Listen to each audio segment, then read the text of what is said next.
Welcome to the Advance Your Art podcast, where we talk about the journey from artist to entrepreneur and everything in between. You've worked hard to hone your craft. Now take it to the next level with tips, techniques, strategies, and routines used by successful artists to grow their businesses and careers. Now, let's get started and have some fun with your host, Yuri Cataldo.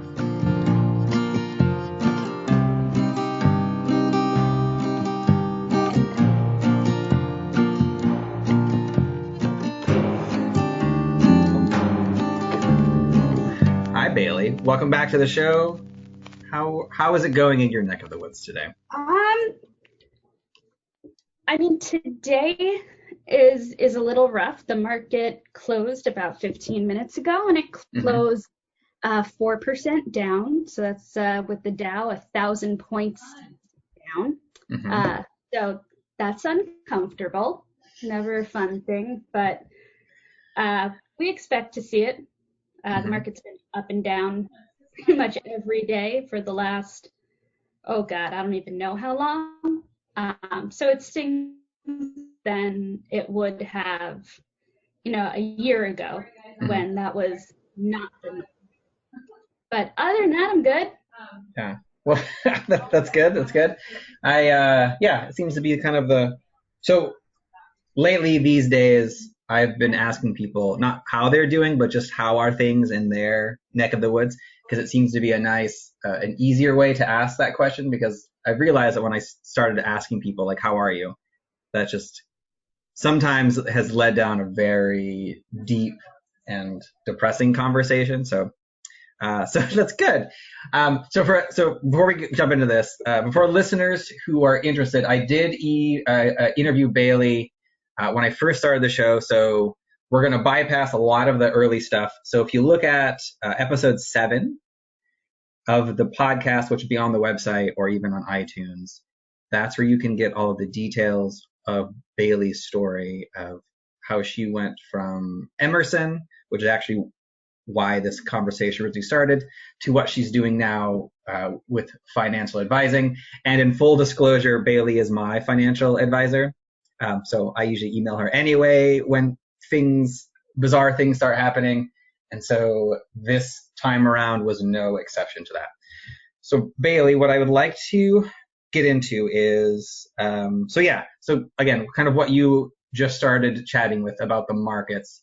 As somebody whose job it is to look at the markets, what are you thinking? What are you feeling right now as you stare at them over the last month and the day to day? Well, it started definitely as abject terror. When the market first started going haywire, it was, I just kept describing it as bipolar. There was no sense to what it was doing. It would be down 7% and then up 5% and then down 15%. There was no sense to it, which was really a bit of a struggle when something is that unpredictable. You can't predict it, right. Definitions. So oddly enough, I'm actually more comfortable with the market right now than I was at the beginning, because I get it. I understand more or less what's happening. What's happening is we're having a healthcare crisis. Okay. That's really the bottom line. We're not having a financial crisis.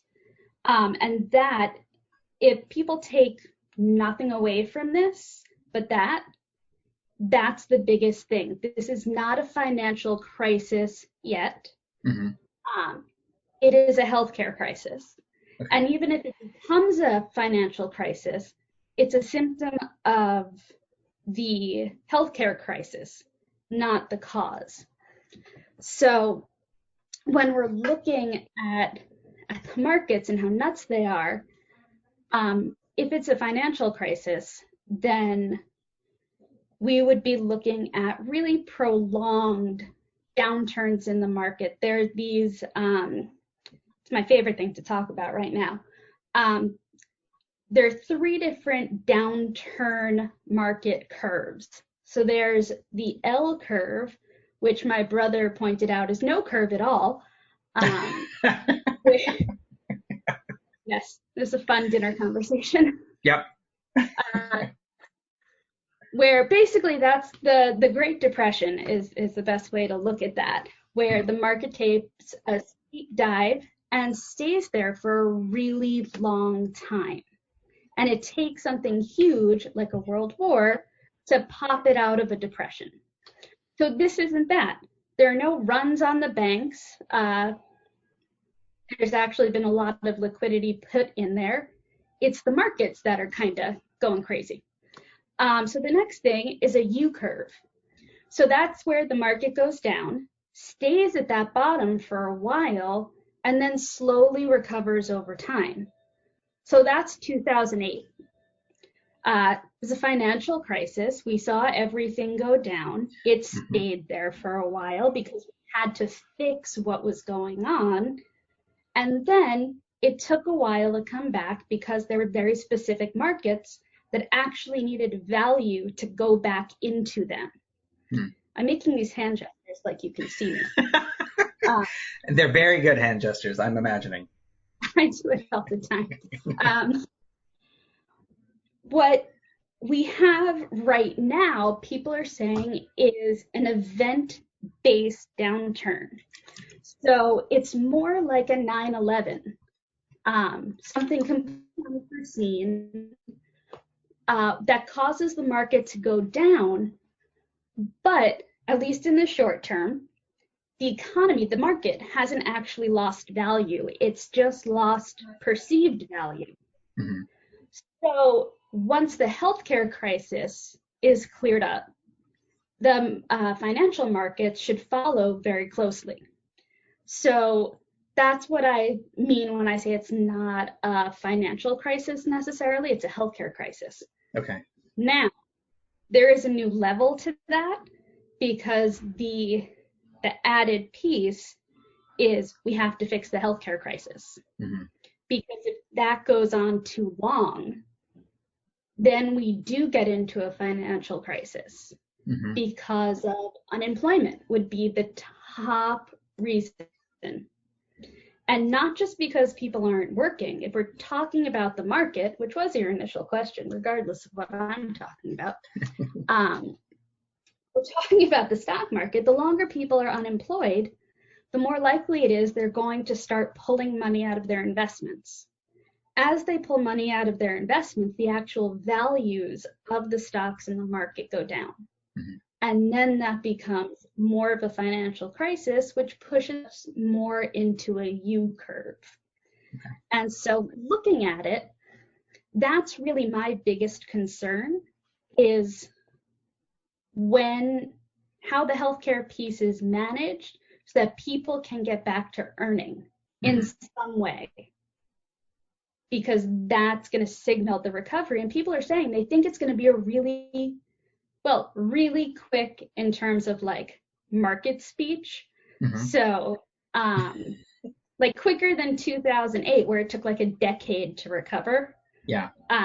We might see a full recovery in like 2 or 3 years, which is really quick when we're looking at the fact that some people are down 25-30% in their accounts. So that's where we're looking at here. But I'll tell you, I'm on like 3 different webinars and podcasts every week, some of them multiple times a week, listening to the different money managers and big banking institutions to see what they have to say, because I'm looking at it from personal finance, and they're really looking at high finance, and they're market makers. So they're trying to push the market in the directions they feel are going to benefit people. And so how is that? So when you're on these calls and listening to this, how are they looking at the current situation? And is that similar or different to how you look at the situation as a personal finance manager? So we look at it, the market itself, in the same way.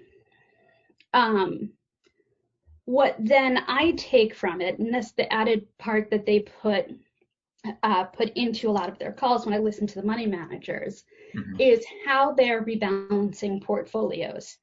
And that's really huge for people, for the individuals who are thinking about what they're going to do with their own investments. Because you sit there and you go, oh, the market's down. Should I pull it out? Mm-hmm. Pull my money out? Should I keep it in? Should I put more in? And I'm listening to the money managers and I want they're doing within their portfolios, how they are thinking about if they want more stocks, more bonds, what kind of stocks, what kind of bonds, because that does trickle down to the investors. Mm-hmm. And what I'm hearing is that because everything is out of balance, because the stocks have gone down significantly and the interest rates on the bonds are going down now, but they're higher than they were, essentially all of the portfolio balances are out of whack. So if you had an 80-20 portfolio, you might now have like a 70-30 portfolio. Mm. So to rebalance, they have to sell some bonds and buy some stocks, which is a great thing because they're selling high on the bonds and buying low on the stocks. And they're focusing, at least with some of the companies that I've been working with, on some international ETFs and some tech ETFs, because there's always someone making money. There's always someone making money, regardless of the market. There's always someone making money. Right. Zoom, for example, I feel like they're doing okay. Yeah. Amazon, probably doing fine. There are a lot of Netflix. They're doing okay too. Hulu. So they're getting into these tech stocks. So when I'm talking to individual clients, there are a couple of ways to go with people who say, oh, first, there are people say, oh, I want to sell. And then we have to talk about emotional investing, which is a whole other conversation. Mm-hmm. But really, you don't want to sell when things are down because then you lock in the losses. Right. It's the basic idea of why you sell when things are down. Holding the course, if you can, perfect. I hate using that word now. I feel dirty. Magnificent. How about that? Have we used magnificent yet? No, I think that's still good. I think you can say magnificent. Okay, so it's or awesome. Awesome. I like awesome. So it's awesome to just hold the course. Yeah. Because that's what investments are for. The thing, and this could be its own talk also. I could talk for hours about this. If you started a financial plan or strategy that was good at the beginning, it should be good now. And it should be good 10 years from now. Now, if there are major life changes, sure, that could have an adjustment. But what I have clients in saying is we took a risk tolerance questionnaire 5 years ago. We knew what you would be okay with, and we knew that you didn't want to use this money for 15 years. So to some extent, who cares? It doesn't affect you right now. I know it hurts. I know it's painful. And I'm here and I'll hold your hand. But it doesn't actually affect anything that happens. It's only when the planning outside of that isn't good, when there's a problem, if you don't have a safety net of savings. For people who want to buy into the market, this is where it gets fun. And I've been having this conversation with, thankfully, a lot of clients. And I say thankfully because that means we did good planning and they have a lot of money outside of the market to use. And they have the liquidity and they're not worried about income drying up. Right. I mean, who out there wouldn't feel better with 6 months worth of income in your savings account? Like that's kind of the dream right now. If you don't, I mean, ideally even more, but it's a beautiful place to be. Yeah. Beautiful. That's also, he's stealing all my words. Well, we'll have to give you I'll buy you a thesaurus after this so we can kind of. Yeah. It does seem that way. Yeah. I'm going to stop watching press conferences. So buying in right now is an interesting task because